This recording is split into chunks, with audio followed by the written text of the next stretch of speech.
Paulo Varela é um hidrólogo, um hidrogeólogo com larga experiência em planejamento e gerenciamento de recursos hídricos, com ênfase no semiárido nordestino. Formado pela Universidade Federal do Rio Grande do Norte, com pós-graduação na Universidade Politécnica de Barcelona, na Espanha, ocupou, ao longo de 40 anos de carreira, diversos cargos, dos quais se destacam governador do Conselho Mundial da Água, diretor da Agência Nacional de Águas por 2 mandatos, secretário de Estado dos Recursos Hídricos do Rio Grande do Norte, diretor-geral do Instituto de Desenvolvimento Econômico e Meio Ambiente do Rio Grande do Norte e diretor de Recursos Hídricos da Companhia de Desenvolvimento de Recursos Minerais do Rio Grande do Norte. Atualmente, Paulo Varela é presidente do Comitê de Bacia Hidrográfica dos Rios Piancó, Piranhaçu. Meu caro colega Paulo Varela, por favor, a sua mensagem. Um grande abraço, está contigo aqui. Bom dia a todos. Antes de mais nada, gostaria de agradecer o convite de estar aqui. Me juntando aí a Soraya, gostaria de expressar a satisfação de dividir essa mesa com amigos tão queridos, né? Aqui temos pessoas que realmente têm contribuído muito para o sistema, mas além disso, pessoas que do ponto de vista pessoal me inspiram, a quem eu admiro e respeito. Então realmente é um prazer muito grande de abraçar esses amigos, e há tempos a gente não pode fazê-lo em pessoa. Vamos ver aqui se a gente já começa a projetar. Eu fiz um teste lá, vamos ver. Está aparecendo para vocês aí a tela? Ainda não, Paulo. Não para mim aqui. Tá bom, então, pera lá. Vamos lá aqui. Agora vai. Ok? Ok agora? Agora eu vejo a tela. Talvez você possa colocar na tela cheia aí. Eu já consigo ver. Agora ok? Isso. Perfeito. Muito bem. Bom, eu vou procurar fazer essa fala aqui de introdução, aproveitando esse momento, né, dessa reunião para fazer uma visão mais ampla desse processo, né? Provavelmente algum de vocês talvez vá entrar diretamente mais dentro da cidade, mas, enfim, trazendo aqui uma reflexão para nós de que, para que a gente possa analisar a água nas cidades ou as águas urbanas, talvez a gente tenha que voltar um pouco e pensar na água na sua integridade, né? Nós falamos aqui, inclusive, de águas superficiais e subterrâneas, né? No fundo, professor Valmir, talvez, se a gente for fazer uma reflexão maior, a gente talvez possa pensar que todas as águas são subterrâneas, ou pelo menos, né, são suportadas por ela. Então, eu queria trazer uma mensagem, começando desde agora, dessa integralidade das águas e propor, né, que para que a gente possa fazer essa gestão dos centros urbanos, nós temos que nos levar a nossa mensagem à origem dessas águas. Então, para que elas cheguem nos centros urbanos, elas vieram das nascentes, né? Elas foram subterrâneas um dia, quando a gente trata, né, de rios perenes, tirando aqui o nosso Nordeste semiárido, onde realmente as águas são armazenadas a partir dos reservatórios, né, dos nossos açudes, né? Essas águas elas têm a sua origem, né, lá nas nascentes. E é por aí que a gente tem que começar a gestão né, da segurança hídrica, para que a gente possa manter nossas cidades. Isso é muito importante porque a civilização, né, que nós estamos querendo propor aqui, ela realmente tem se concentrado nas cidades. Eu peguei aqui só alguns anos para a gente ter uma ideia, e rapidamente a gente vê que a gente está se concentrando absolutamente nas cidades, né, mas demandando do campo, né, a segurança das nossas águas. Então, com essa tela aqui, eu queria realmente propor essa reflexão para trazer como imagem central aqui da minha percepção de gestão aí nas zonas urbanas, né? Essa natureza dupla a alma da água, né?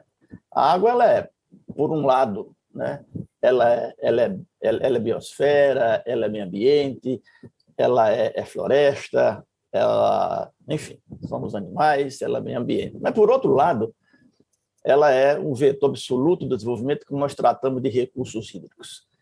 E o grande desafio que nós temos na gestão de água, na verdade, na integralidade geral, seja de água subterrânea, de água superficial, da água nas suas diversas dimensões, realmente passa por isso. O grande desafio é a gente usar e devolver, mantendo a integridade dessa água, através, né, de processos de desenvolvimento que são permeados por qualquer que seja a dimensão que a gente discuta, né? Nós temos que ter água aí no meio desse processo. A gente tem retiradas muito grandes aqui mas, frente à nossa disponibilidade, ainda é muito pequena, nós temos conforto. Mas, quando a gente olha aí, a gente vê a irrigação urbana realmente como um grande consumidor desse processo. Tudo que a gente foi imaginar, né, dos desafios que nós temos, seja a energia elétrica, a produção agrícola, a integralidade da segurança nas próprias cidades, né, tudo isso flui por centros urbanos. Então, acho que é importante que a gente comece a pensar que, na verdade, quando a gente fala que a grande quantidade de água é gerada no campo, realmente ela é usada no campo, mas não em benefício do campo, né? E muitas vezes a gente, inclusive, tem a tendência de vilanizar os nossos agricultores, né? E se a gente analisar aqui um pouco do uso das águas no Brasil, a partir de 1930, a gente vai vendo que realmente o próprio uso urbano cresceu e cresceu bastante, né? E a irrigação cresce, evidentemente, na mesma proporção, até um pouco mais, mas refletindo as necessidades que nós temos lá dentro das nossas cidades, né? E a perspectiva, inclusive, mundial, até tinha uma tela aqui, mas tirei, né? Para os próximos 50 anos, realmente é bastante desafiadora. Mas aí nós temos aqui, inclusive no Brasil, um grande handicap a nosso favor, né? De que nós realmente somos o país que tem possibilidade de ter uma grande participação aí no suporte do mundo, porque é muita água que a gente gasta na cidade, gente. Desde dos microchips, né? Nós tivemos aí esse apagão geral, a produção de alimentos, enfim, o que a gente quiser, a quantidade de água realmente é muito grande. Agora, tudo isso conflui para os centros urbanos, né? Quando eu digo que a indústria gasta 12% e a agricultura 70%, essa agricultura somos consumida por nós mesmos, né?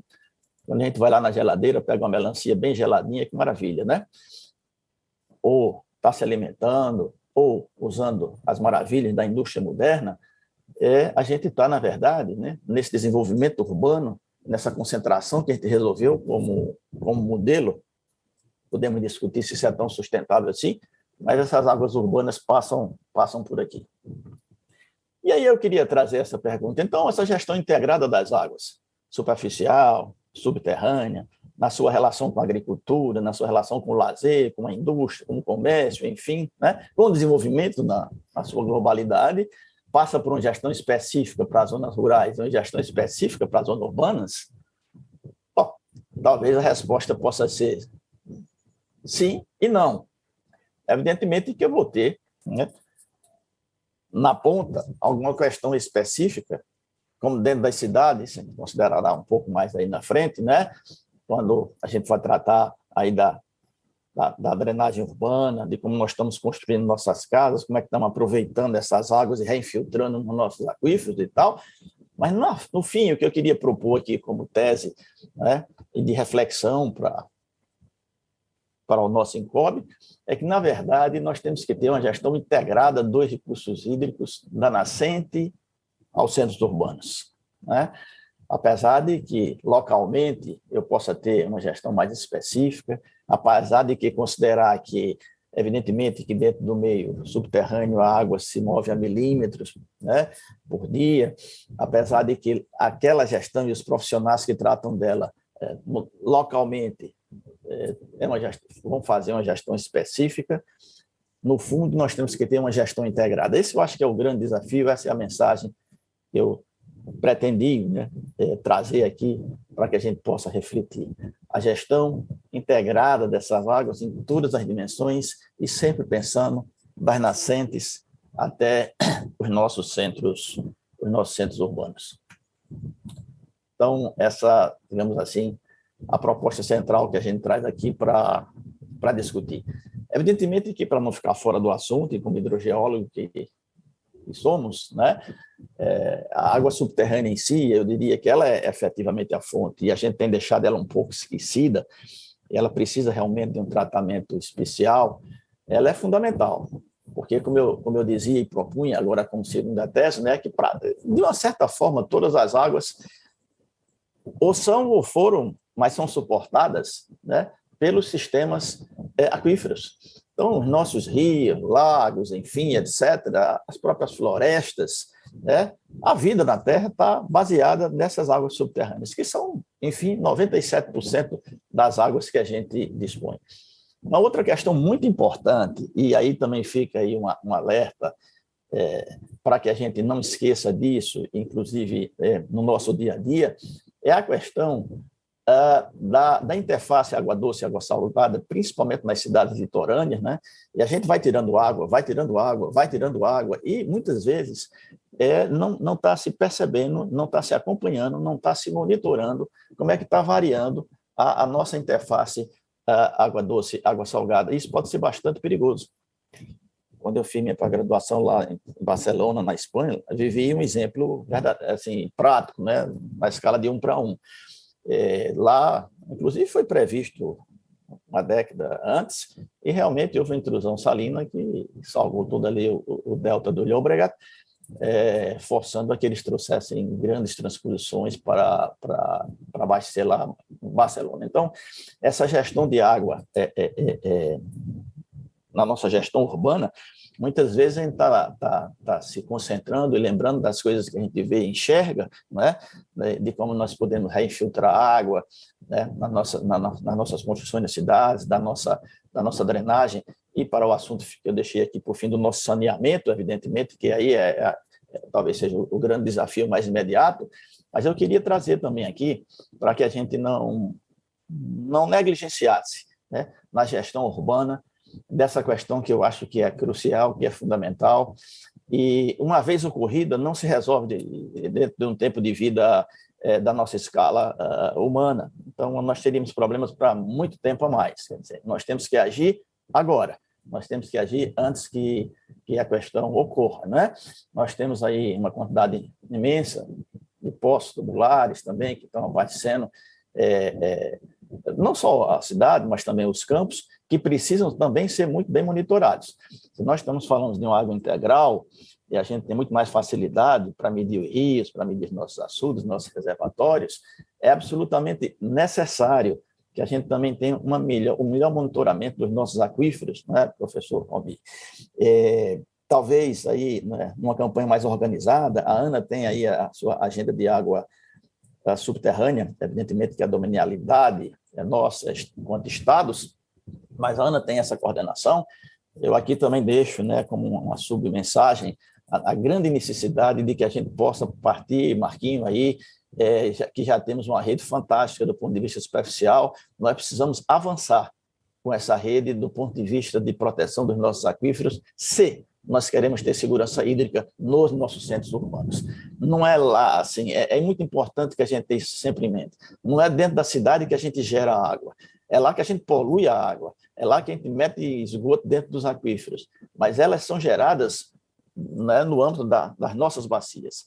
Então, aí, nesse trabalho, Soraya, junto com os comitês de bacia, que tem feito um trabalho muito interessante, que a gente possa, no nosso planejamento, quando se tratar do monitoramento aqui no país, planejar melhor. Evidentemente que a gente está atrasado em relação às águas de superfície, mas também a resiliência aí é muito maior. Ainda tem tempo, mas é preciso que a gente possa agir. Não podemos deixar isso para as calendas gregas. Precisamos estabelecer aí uma rede e começar um monitoramento inteligente. Não pode ser feito tudo de uma vez, mas precisamos avançar. Se nós queremos ter segurança hídrica nos centros urbanos, se nós queremos ter segurança hídrica nas cidades, nós precisamos avançar nesse monitoramento e nesse planejamento, inclusive gerando mais conhecimento para que a gente possa agir com mais eficiência, né? Essas águas, diretamente, elas já são muito importantes. Você vê aí que quase 30% aí, né, de abastecimento doméstico, 24% na área urbana, enfim, né? Em si, diretamente, ela já é importante, mas isso é o menos importante. No fundo, ela está dando suporte aos nossos rios, enfim, a toda essa água que a gente usa. Então, um alerta que eu queria deixar aqui, né, nesse nosso encontro: se nós queremos ter essa segurança hídrica, nós precisamos avançar com o monitoramento e com a melhor gestão das nossas águas subterrâneas, numa visão integrada, nunca separada, né? A gente tem essa tendência, né, de colocar hidrogeólogos no lado, de hidrólogos no outro, como se as coisas fossem... Nós estamos falando absolutamente de duas expressões de uma mesmíssima essência, né? E só uma tela que eu vou deixar essa apresentação aí, para a gente ter esses percentuais, né? As nossas reservas são fantásticas, né? Nós sabemos que o Brasil gera, né, cerca de quase 12% da água disponível no mundo, e por aqui passam 18%. No fundo, a gente conta com quase 20% dessa água do mundo, né? E grande parte dela está exatamente nas nossas reservas. Aí não importa se são subterrâneas ou se são superficiais, mas o que importa é que nós temos, digamos assim, um potencial, inclusive será aí dos pilares importantes para dar suporte aos desafios mundiais e não somente brasileiros.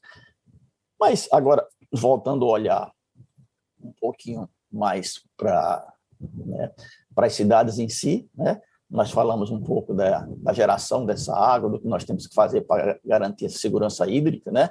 Que seria, né, nós podermos ter realmente garantia de água todo o tempo todo, para todos os usos, né? Eu deixei aqui, por fim, realmente, quando a gente olha para a questão mais interna das cidades, 2 pontos, né? Primeiro, que a gente possa, dentro dessa impermeabilização que é absolutamente decorrente, né, dessa concentração nas cidades, que realmente os nossos arquitetos, quem projeta, possa sempre colocar uma forma, uma maneira de que a gente possa coletar essas águas, reinfiltrá-las, né, e não simplesmente tornar as cidades absolutamente impermeáveis. E talvez a questão mais importante, né, é a questão aí do saneamento, seja do ponto de vista da deposição do lixo, seja do ponto de vista aí das próprias águas, né? Então, antes de ver números assim absolutos, né, eu vi estudos aqui colocando as estimativas que o nosso subsolo recebe 4 bilhões, né, de metros cúbicos de esgoto anualmente. Então, é preciso que a gente realmente ande nessa direção, é preciso que a gente avance nessa direção. E aqui eu queria fazer referência ao novo marco do saneamento, né? Uma perspectiva interessante, né? Aqui eu queria fazer, inclusive, a menção, né, da chegada da ANA dentro desse processo, Marcos. Evidentemente que é um desafio imenso, né, que nos preocupa, inclusive, por um lado, mas também, por outro lado, como em todo desafio, como em toda, digamos assim, crise, entre aspas, enfim, também nos traz grandes oportunidades. É preciso aproveitá-la, né? Eu saúdo o marco. Pode haver muitas discordâncias em alguns pontos, mas, pelo menos, nós estamos colocando aí horizonte nesse processo. A gente tem nossos desafios assim, a perder de vista, né? E o novo marco do saneamento propõe aí 2033 como um marco para que a gente possa ter 99% de atendimento, né, na rede de água, e 90% de tratamento dos esgotos, que, para mim, realmente é o grande desafio que nós temos aí para enfrentar, né? Então, com a criação das micro-regiões, né? Inclusive, agora eu tive a oportunidade de trabalhar e coordenar aqui no Rio Grande do Norte, né, o grupo que preparou o decreto-lei, enfim, já foi aprovado, né? Agora nós estamos exatamente nesse momento onde nós estamos montando as micro-regiões. Eu acho que esse é um desafio nacional que nós temos aí, né, para que essas micro-regiões realmente possam ser bem estruturadas e que realmente a gente enfrente esse problema. Aqui está o nosso problema do lado do outro lado, né? Nós falamos das nascentes até os centros urbanos. Aqui, nos centros urbanos, para mim, esse realmente é o nosso grande problema. Nós temos que enfrentar a questão do saneamento, seja no tratamento das nossas águas, seja no que diz respeito à questão de deposição de lixo, etc. Então, acho que agora temos aí marcos importantes que nós podemos perseguir. Vamos acompanhar isso, inclusive, muito de perto aí, né, junto com os nossos comitês de bacia, né? E talvez até 2033 a gente possa realmente ter avançado bastante nessa direção. Me faltam aí 30 segundos, eu gostaria de, mais uma vez, aproveitá-lo para abraçar agora individualmente a cada um de vocês. Vocês são amigos muito queridos, né? Amigos que eu respeito, que eu admiro e que me inspiram nessa luta, que nós precisamos continuar. Então, um abraço aí a todos, né? Enfim, né? A todos vocês. Foi um prazer muito grande estar participando aqui. Nesse primeiro momento, estaremos aptos aí, não sei se vai haver debate ou como será, mas, enfim, estamos aqui a posto para que a gente possa continuar essa luta da nascente aos centros urbanos. Obrigado. Doutor Paulo Varela, muito obrigado pela sua participação, sempre estimulante, sempre trazendo uma visão nacional, regional do tema, né? Eu não faria nenhuma inserção no seu discurso, que está bem completo já. Eu só queria chamar a atenção de duas coisas que me marcaram, que você falou, é a questão dessa relação do urbano e do rural. Eu também percebo isso, de vez em quando é como se os dois estivessem um de costas para o outro, né? E, na realidade, um não há sem o outro, né? Não existe o urbano sem o rural, né? As zonas urbanas não produzem leite, não produzem carne, né? Não produzem ovos, né? Não produzem arroz, né? O alimento, a energia vem do rural. Então, eu acho que você tem toda a razão quando pede, né, essa união, essa conexão entre os dois, essa parceria, e não tentar estressar essa relação entre o urbano e o rural. Eu, particularmente, eu produzo milho, eu planto milho, o que eu faço com grande prazer e alegria, e compreendo essa ligação. A outra questão que eu acho que também me marcou bastante, Paulo, é a questão que você falou dessa sempre necessária reafirmação da conexão do subterrâneo e do superficial, né? Eu nunca esqueci os números que a Ana apresentou no relatório, mostrando a relação do Urucuia com o Rio São Francisco, né? Em algumas situações, a vazão de base do São Francisco, 70% dela pode vir do Urucuia, né? Então, isso é uma ligação umbilical, indissociável, né? Que traz complexidade, mas que é natural no tema da água. E, por último, que eu acho que também me marcou muito na sua apresentação, a questão da proteção dos aquíferos urbanos litorâneos, né? A gente tem várias cidades no Brasil que tem esse problema, né, da intrusão salina por baixo no subsolo, né? Salinizando poços. Eu acho que você está... Muito obrigado, Paulo. Eu acho que foi uma grande, brilhante apresentação, e é sempre importante ver o que é que você anda destacando aí para eu ir acompanhando a sua carreira.